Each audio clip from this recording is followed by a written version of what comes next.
What is trauma dumping? Why does it keep happening to you?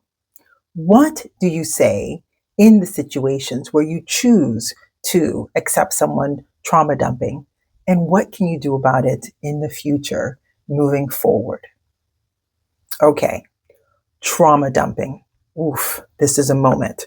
Trauma dumping is an individual shares a traumatic experience without your consent, often at inappropriate times or places.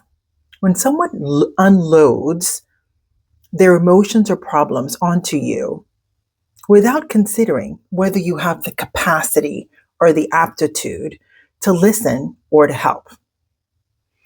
When someone trauma dumps on you, it's the same thing as projection. A person experiences a traumatic experience, a situation, or a challenge. They themselves don't have the capacity to be able to process their emotions, their thoughts, being able to take an action around that specific situation, challenge, or traumatic experience. So basically, what they do is they just go bleh on you, and you're standing there holding the projection. Typically, when someone projects on you, it's rather inconsiderate. They don't think about whether you have the capacity to be able to help them or process them. It's just they have to get it out of themselves because they don't know what to do with it. They don't know how to break it down themselves. And it's rather difficult. How to know when you're projecting? Look at the person in front of you. If they're like this and they don't know what to do with what you're saying, you're projecting. Projecting is something within yourself. And you know us here at Feminine Spaces, we women over 40, it's all about understanding your own self-worth. It's about understanding your own evolving as a woman, self-mastery. It's very interesting when it comes to someone trauma dumping on you. It happened to me the other day. I was in the car. I was listening to someone that I hadn't spoken to for like 5 months. And I remember sitting in the car with my eyes like a little bit open because I didn't know what to do really. Like I knew what to do because it is what I do for a living. I just wasn't expecting it. There wasn't a warning. The person just started, boom, this is what happened. And what you say in those situations is basically, I'm so sorry that you experienced that. You could also say something as simple as, I don't know, you didn't deserve that experience. You deserve better now. Or it could be something like, I want you to know that you're not alone. If trauma dumping happens to you with one of your friends on the regular basis, it's a little disheartening. What can you do about it? It has to do with expressing boundaries. Firstly, I shall share the good news with you. The person who trauma dumps on you obviously trusts you to be sharing such traumatic experiences or sharing with you things that they're incapable of processing themselves. The best thing you can do in those situations after trauma dumping is to ask questions, open-ended questions. It's not for you to solve for them.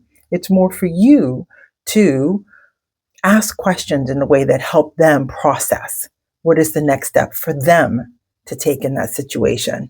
Because it really has to do more with the inability or they don't have the capacity to break it down into, this is the situation. These are my emotions and thoughts. Understanding that just because you have an emotion and thought doesn't necessarily mean you have to act on it. You can be sitting at a desk and be overwhelmed with your work environment because of someone you're working with. And you can say, oh my God, this person doesn't like me, or oh my God, this person doesn't whatever. It doesn't mean that you have to engage. You can say, yep, I'm at work. This is what's happening. It doesn't really affect me if they like me or not. It's more about my focusing on myself and getting my job done, which means you can think about it. It doesn't mean you need to engage. Thank you, thought, for warning me of the catastrophe of what's going on when it's not real and it's not true. It's just a thought. The important thing is, what do you do next with that thought? Do you engage, or do you say, This is a thought I'm experiencing. Is there anything in action for me to take on this? No, there isn't. You let it go. And that's what's important when it comes to someone trauma dumping on you. It's recognizing that someone basically just went "Bleh!" on you because they can't handle it themselves. And it doesn't mean you need to do anything about it. If you choose, you can just listen and then say these supportive statements of, I'm so sorry that you're experiencing that right now. You deserve better. And now, what are you going to do moving forward? How are you going to solve that so it's better for you? Have you come up with a plan that helps you be able to go from where you are to where you want to be?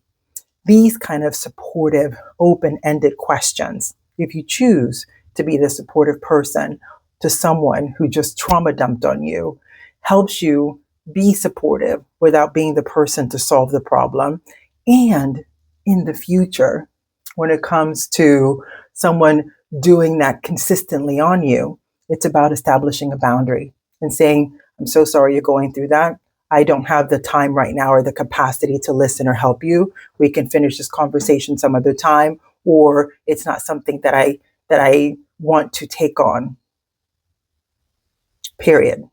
It doesn't mean that you don't love the person more or less.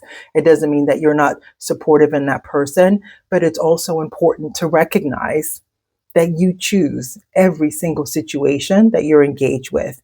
You choose to interact or not interact. It is up to you as your own person, for your own mental health, for your own capacity, for your own well-being, to take on these experiences because you want to, not because you have to. Just because you have a history of being open and supportive and nurturing doesn't mean that you're open 24/7. You can always shut that down whenever you don't have the capacity or the mental stability yourself to be able to help others. So when you're going out there living your most magnificent life, part of self mastery is recognizing when you're going through any type of experience. And something like trauma dumping coming from one person to another, or you to another person, take a moment to think clearly. Be objective about yourself. This is part of honesty. We talk about it on this platform on Feminist Spaces all the time about being hyper honest with yourself because it helps you be accountable. And when you're accountable to yourself, it helps you regulate up and down. Is this something I want to do or something I don't want to do? Is this something in my best interest or is it not something in my best interest? And part of trauma dumping, not only for you, but you doing it to another person or a person speaking to you, is to recognize, oh, this is a trauma dump. Oh, this is what I say to be supportive. Oh, I ask open-ended questions so that the person can solve the problem themselves as opposed to you giving them the response or the answers. Because 7 times out of 10, they don't want what you are wanting to. They don't have the capacity to accept the advice you're giving them. They just want to get it off their plate because it's like drowning in themselves and they can't take it anymore. So they just bleh on you, and it gives them a little bit of breathing room. And again, it's your decision whether you want to take that or not.